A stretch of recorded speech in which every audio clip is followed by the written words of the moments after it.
Yo, what up, you guys? Your boy Doge back at it again with another video. It's Friday, happy Friday, and you know what that means. In this video, I'm going to break down what performance has been looking like this week and break down a few other things that I've noticed that have been working for me and a bit of other things that I've been brainstorming since I got back. So in terms of performance this week has been utterly garbage. Overall for the week we are at a 10% margin, and it's very weird because last week we were at a 35% margin and we didn't really change anything. Like, we have the creatives that performed well last week still in there. The only thing we changed was increasing budgets on literally one campaign. That's the only thing we did, and for whatever reason this week is taking the piss. And we have a new offer that we just started, so like literally it doesn't necessarily make sense, but it's looking like it's just one of those weeks with mass fluctuation and there's nothing much we can do about it. Today is looking solid though.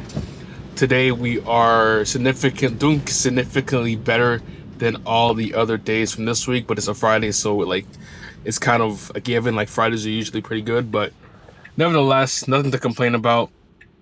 You're just gonna keep, working on the creatives and continue looking to push that forward. Just wanted to tell you guys, be transparent, tell you guys what our returns are looking like for this week.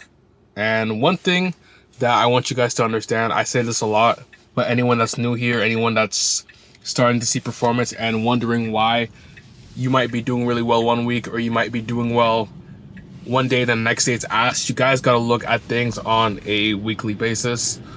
If you want to turn shit off, if you want to add new creatives, if you want not add new creatives, I'm tripping. If you want to basically turn off stuff, or if you want to decrease budgets, you have to look at it week to week, because if you look at it on a small enough time frame, the chances are these days, especially with meta, is that there's a lot of inconsistencies and volatility, and you're going to be seeing a lot of, poor performance on a 3-day window. So that's why you have to open up your window of analyzing performance, because on a 7-day window, you will realize that you're probably doing better than you thought. It's just when you look on daily results, that's when it starts stressing you out. Like, I used to look at my shit every single morning, every single day, every single second. I literally had notifications on, but you start realizing when you have that shit on, it starts kind of messing up the way you analyze, because you start making emotional decisions. And you guys probably heard this multiple times, or maybe you haven't, but when you start making emotional decisions, that's when you start making the wrong decisions, because you start thinking about, oh fuck, I'm losing money. But at the end of the day, it's not about that. Even if you start losing money, you're still acquiring data. It's about you understanding that, okay, I'm losing money right now, but what is the data telling me? If the data is telling me that, okay, this week as a whole is doing ass, maybe you should trim down some budget. If you see on a 2-week window that shit's doing horrible, maybe you need to trim a bit more. Maybe you need new creatives. Maybe your ads that were doing well fatigued. Look at the shit this way. In my case, it's only been a week that the shit's starting to do ass, and these creatives are pretty new creatives. So I shouldn't be seeing fatigue. So I'm just looking at it that way, and I'm saying, okay, maybe this is just a bad week, whatever. Charge it to the game. Make new creatives this week, and don't really care about it. That's how you have to look at things. Obviously, I would like to continue having a 35% margin every single day. Who wouldn't, or every single week, but that's not what the results are telling me. So I'm gonna just keep my head down, keep working, and say, okay, whatever, it's cool. And just keep grinding, find new winning creators, because I understand as well that with this business stuff, it cycles. Depending on what business you're running, there's high sale periods. For me personally, for my product, it's going to be in like giftable season. So we got Mother's Day coming up, and a lot of my creatives are going to be very, heavily focused on gifting to women, so that once Mother's Days come, I can just literally change the copy, change up the hook, and just change the winning hook with Mother's Day, and we should be able to print, right? Right now, we're looking to push back to 6-figure months. We are below that right now, but nevertheless, it's not that deep, because all we have to do is identify new winning products. Not winning products. Well, winning products, I guess you could say. New winning products, new winning creatives, and just continue to scale. You guys know that I've been trying to push the $166,000 per month mark for this brand specifically for a while now. We are able to hit it in high giftable periods, but we're looking to be able to sustain this on a evergreen level, and evergreen basically meaning on the seasons when there's not high intent for sales, so Mother's Day, Valentine's Day, or whatever, we're looking to be able to sustain the business at a six-figure mark like that, so we can be able to hit 2 mil for the year for this specific brand. But like I've been telling you guys, we're not trying to force anything.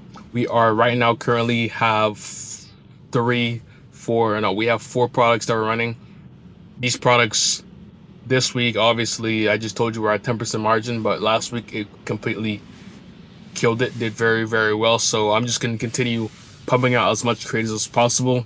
We have our editor, like I've been telling you guys, doing very, very well. And it's just about me consistently identifying new products, new creatives, and just doing what I need to do on a regular basis. That's all it is. At the end of the day, a lot of the shit, if you've been watching my channel now, it's been very, very repetitive. It's just that it takes a long while sometimes for a lot of your results to show. I might, do this right now. I might not see the results until 3 months from now. Like Mother's Day is in 2 months.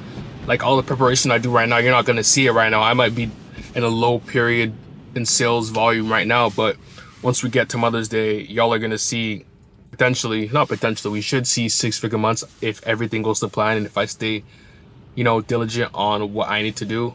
But nevertheless, it's all up to me on what type of results we do. That's what you guys have to understand. You guys can't blame Meta. Like obviously, yes, Meta is doing shit, but the way I operate my brands, we still have omnipresent. We still operate let me rephrase that. We run with omnipresent approach, so we run multiple channels at once. So we should be regardless be doing more than 10% margin because we have Google and we have TikTok being ran in the background. So that's telling me that, okay, let me analyze what TikTok's doing. When I analyzed TikTok wasn't doing the best. I haven't added creators on TikTok in a minute, and that's my fault. I should have been doing that. I was lacking, and I have to take accountability to understand, okay, I'm lacking on TikTok, and let's add some more creators in there, and let's be more diligent and focus more on TikTok. Because at the end of the day, my goal for TikTok is to have TikTok spending around 10 to 20% of what I'm spending on Meta. That's my goal, and have it running at a 20% margin. The reason why it's so low is because TikTok doesn't necessarily, well, for me personally, what I've seen doesn't work at crazy scale, doesn't work well at crazy scale unless it's in a giftable season. So I don't try to force high volume on there. I'm just trying to have the highest ROAS as possible to help my blended ROAS. That's my whole goal. And with Google's always going to print as long as you have the right campaigns in there. Google usually on a monthly basis is bringing me back a 3 ROAS. So if I know I'm getting a 3 ROAS there, I can get a 2.5 or something, or a 2 ROAS on TikTok. That gives me an opportunity to run Facebook at a lower return on ad spend if possible, but obviously we want to aim for as high as possible. And that's how I'm looking at things right now. And like I just told you, 10% margin, that's telling me some aspects, some platforms that we're running on are lacking. In this case, it was TikTok and Facebook, but that's what we are looking at in terms of how our performance is looking and kind of how I'm thinking of things when I'm looking to boost performance on an evergreen level moving forward. Now, I also did want to update you guys on something that I've been seeing work very, very well on my ad account lately that helped me push that 35% margin last week. And it's just simply not trying to look at, like, obviously I like to use Foreplay and all those platforms to find inspiration for creatives, but at the end of the day, a lot of these creatives that you're seeing are very, very salesy. Like sometimes you want to change up the type of creatives that you're putting into your ad account, but on a top of funnel acquisition level, usually the ones that do the best that I've seen, and this might just be for my ad account, but I've seen some other people say the same thing, are ones that are very, very native to the platform. Like I've seen creatives that just have one single text and that seem very, very organic, perform very, very well. And I guess this theory can be kind of proved in how TikTok Shop creatives do very, very well on ads. You take a TikTok shop ad from Kello Data and you throw it on Facebook, it usually prints, and that's just because those type of ads are very organic, and are able to catch the, what do you want to call it, catch the attention of the consumer. And that's kind of why I switched my focus to just seeing what type of content my target audience watches. So if my target audience, in this case, I've been telling you guys, it's people in relationships, and I think I talked about this in the past, but I have a larger data pool to kind of talk about this now again, is that I look at that, I search up relationships, and I just see what type of content they're consuming, understand what type of stuff they actually, what their desire is, what do they want. Like, a lot of girls want their man to be showing them off, and you can channel that just by having one text on the video and be like, something like, people say, okay, they want to be private, brackets, private, not secret. But you can say, no, I like mine obsessed, and you just show off your product, and then you can show how your product kind of shows how that person's man is obsessed. You get what I'm trying to say? Let me know if that makes sense. It might not make any sense. I don't know. I'm kind of energetic today. I'm kind of yapping, but you guys kind of get the gist. Look at what people like to consume in your niche and just recreate that type of organic content and inject your product into there, and you should be able to find a style that works and starts printing for you. That's what I've seen work the best on my ad account, in comparison of me doing the highly scripted videos that I was kind of testing out the last couple of months. Literally, the organic style is what has been working the best in my ad account, and that's what you guys are probably seeing if you guys are ripping stuff from Kello Data. Those are the ads doing the best. Just people just sitting on the camera talking, or very, very low effort content. Not low effort in terms of content, but in terms of quality, but in terms of how the creative appears like it's so native and it wasn't forced to be created. So yeah, that's kind of what I've been seeing working in terms of my ad account, what hasn't been working, and as well as what's working. What the fuck am I saying? I'm tripping. But yeah, that's about it, really. I'm about to head to the gym right now. I just got here, and we should be hitting some shoulders. I might hit some other shit. I haven't been in the gym for like that in around. I guess I went in the hotel, but again, I don't know, but whatever. We are at the gym right now, and we're about to get a calm workout in. I guess this bitch letting me go, so this beautiful woman's letting me go, so yeah.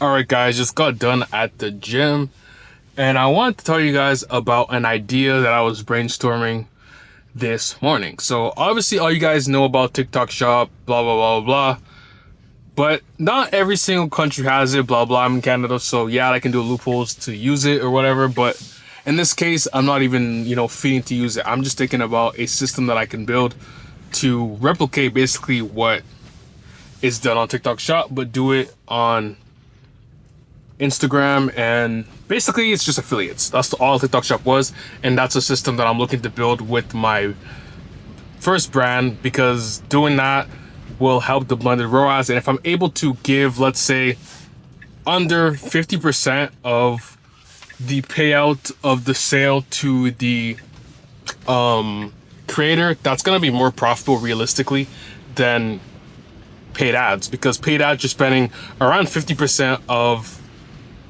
whatever revenue you're getting on acquiring customer if you have a 2x ROAS. But if you're able to give away 30%, 35%, even 40% realistically is way better than paid ads. So I'm toying with the idea of just going in and hiring a bunch of micro influencers. But the problem with this is that it doesn't necessarily work if you're using big influencers, because they're going to try to tax. But as well, if you think about it, if you're working with micro influencers, I don't necessarily know if it's going to be worth it. Like, are they really going to have enough momentum or enough pull to be able to drive sales? But then again, if you think about TikTok shop, a lot of these creators don't have a lot of followers, but because their content is engaging enough and the product makes sense for organic push, it works. You know what I'm trying to say? So I'm just toying with the idea to see if it's worth building out that system. Does it make sense to wait to see if we have more revenue in the door? Because at the end of the day, that's gonna be, even if we're sending out, a couple batches out a month, we're gonna have to do this at scale to necessarily see what type of results we want. Because when I used to run influencers like a couple years ago, like realistically, if you want to see performance, you need to send out at least 50. Sending 50 out with COGS, what is that? 50 times our COGS. I'm not trying to do the math.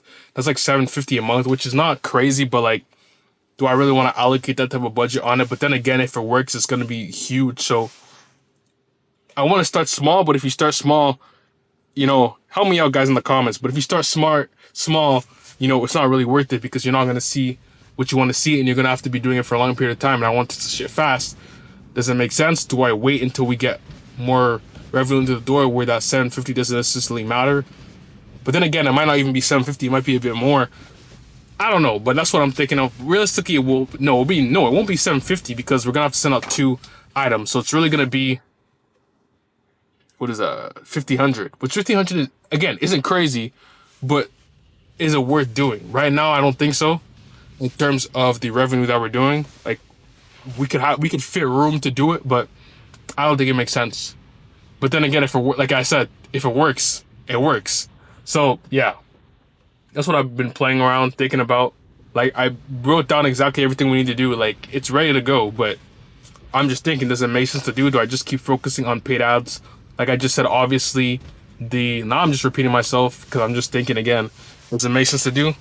I don't know. Let me know in the comment section. I'll probably make my mind up by the end of the day, but I just want to send this idea to you guys because at the end of the day, a lot of you guys might not have access to TikTok Shop and you might be thinking of the idea, and I just want to give you guys the opportunity to think about it too. This video, I'm not gonna lie, has been all over the place, but last segment or last thing I want to talk about in terms of this video was kind of talk about like the idea or the concept of traveling while working, or why the heck is there so many Cybertrucks? I seen one earlier. Oh fuck, it's a black man. Anyways, I seen one earlier. I guess they're starting to drop in where the fuck I live. But anyways, back to what I was saying. Just talk about the idea of, yeah, digital nomad or whatever the fuck y'all want to call it in terms of working, traveling, making money online, or whatever people like to call it, like how it is and kind of what I would basically my point of view on it. Basically, that stuff is cool, like traveling, making money. Like it was fun being away for a month and, making money and being in a whole different country, different time zone, things like that. But like, I'm not gonna lie, doing shit like that, and I'm being completely transparent, it's very, very easy to fall off, especially the way I did it. Now, if you do it and you're just staying inside the house all the time, you're basically just working as if you're at home, but you're in another country, then like you're fine. And if you have a team, that's another portion that I want to add. If you have a team working for you while you're gone, then it doesn't necessarily matter. But if you're basically a one-man show, or you have a team, but a lot of the things that your team does kind of still relies on you, and that's kind of where I am still. Like I have an editor, but the editor isn't fully, autonomous without me. Like I still have to help her come up with ideas, and I still have to oversee what she does, and other team members still rely on me to do their job. Then if I'm gone for a month, the business is gonna suffer. This is full transparency. Like, yes, we're still able to sustain a certain scale, but we weren't able to push forward. And I would even want to say that the business suffered because I was gone. Like, that's just me being as honest as possible. And yes, it didn't necessarily hurt me that much, but if I was gone for another month, if we didn't have a setup that we had, or foundation that we had, we would have been fucked. Let's just be honest. So I want you guys to understand that if you want to do this digital nomad, you want to work, make money online, understand that it's great, it's fun, but don't get lost in the lifestyle, right? Like I didn't do the craziest shit, obviously. Like I'm not a retard, but you have to understand that that shit is good in moderation. Like a month might have been obsessive Like, we are still in a phase with the business where we're still rebuilding everything. We're not at where I want to be with the business. Like, again, being honest, we're not pushing $1 million months. We're not even doing consistent 6-figure months. So a month might have been boost, but nevertheless, there are pros and cons of that month. That month I was able to reflect. There was times where I wasn't able to necessarily work on the business as much as I wanted to, but I was able to reflect and understand kind of what parts of the business needed to be kind of worked on and needed to be delegated, to the point where if I am gone for a month, the business can still sustain itself. And the biggest portion is in that is creative development. As long as the creative development, if it was to be more autonomous to the point where I'm not necessarily looking at that, and this is later down the line, this doesn't make sense right now, but a media buyer throwing these creators into the ad account and scaling it, then it would make a lot more sense. But because a lot of the tasks are still done by me, even if I have a team that helps me with that, it's very hard to kind of balance the two if you're just, again, too deep into lifestyle. So for anyone that's thinking about that digital nomad, like, it's cool traveling, making money. Like, it is cool, don't get me wrong. But if you're going to be doing what I did, I was, for the first like 2 to 3 weeks, I was going city to city, seeing different shit. And you can't focus like that. You can't. Like, even if people want to tell you, oh, it's cool, like, yeah, it's fun, but you can't focus. You're not locked in. As much as you want to tell yourself you're locked in, you're not. You're not locked in. You're just basically hanging in there. And if you do that shit for a 3 months time frame, you're gonna see the results go down the drain. I'm thankful enough to be able to understand that, okay, I'm being transparent and I'm being self-aware to the point where I understand that that could have been a downfall period if I let it to be, if I didn't reflect, and if I didn't understand what was going on necessarily for me in that time frame. But at the end of the day, you gotta experience shit in life. Like I said in one of the videos, we work so hard, and this is gonna contradict a little bit what I just said, but we work so hard to make this money, to do these things, to do the revenue that we do, but we have to enjoy life a bit. Like, those 30 days were a good 30 days. I'm gonna cherish those memories for a very long time, being able to see different shit, being able to do different shit, have fun. But now we come back to reality, and now it's time to grind. That's what it is. You gotta be able to differentiate the two. The lifestyle shit was cool, but now it's time to grind and be able to build a team to the point, be able to scale to the point where when we're doing this shit next year or next 6 months or whenever the heck we go back on a big trip like this, we're able to do it to the point where we're able to grind like this. We're able to be gone for a month, not work that much, but the team is still pumping numbers. We're still pushing $1 million months, and we're still doing what we need to do, because that's, at the end of the day, that's the goal. We're trying to be able to support ourselves. You don't want to get lost in the sauce. And there's times where we all in our journey, like, this was could have been one of those moments. There's been times in my journey where you got to check yourself and don't get lost in the sauce. Don't get lost in success or get lost in the lifestyle stuff. Don't get lost in the cars. Don't get lost in whatever the heck you deem, whatever are your vices, whatever you can fall in the traps of, whatever it is that, put you in your downfall. Let's just say that. You got to catch yourself, be self-aware enough to the point, understand that you can't fall into the traps of, what I'm trying to say, guys. I'm kind of yapping right here, but that's just me being honest of what it looks like to travel and making money online and all that shit. Like, we're back to the grind now. The goal is to, again, run up multiple brands, push it as far as we can, automate the business, take ourselves out, and continue to scale. That's what the goal is here. And yeah, that's kind of where I'm going to leave the video off. A little bit of a rant, a little bit of a whatever. This video is probably long as shit for no reason, but I just want to be transparent, honest, and tell you guys kind of, at the end of the day, this channel is just me venting about what I'm experiencing in my life. You guys don't fuck with it, cool. The guys that fuck with it, appreciate y'all for watching this video. I catch y'all in the next video. And yeah, if you haven't started your journey, start your fucking journey, because you don't want to miss out on changing your life. And if you haven't already, hop in the free Telegram chat. Let's talk ecom, let's grow together, let's level up. And I appreciate, again, all y'all for watching this video. I'll catch y'all in the next video. Peace.